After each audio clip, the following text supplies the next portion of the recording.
I'm gonna hit render and let's see how long it takes. And I'll be back when it's almost done.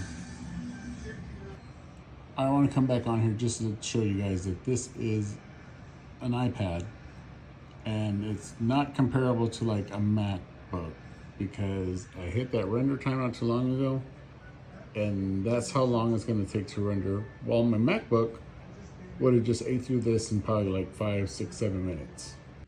We're approaching the last few seconds and let's see how long it took to render.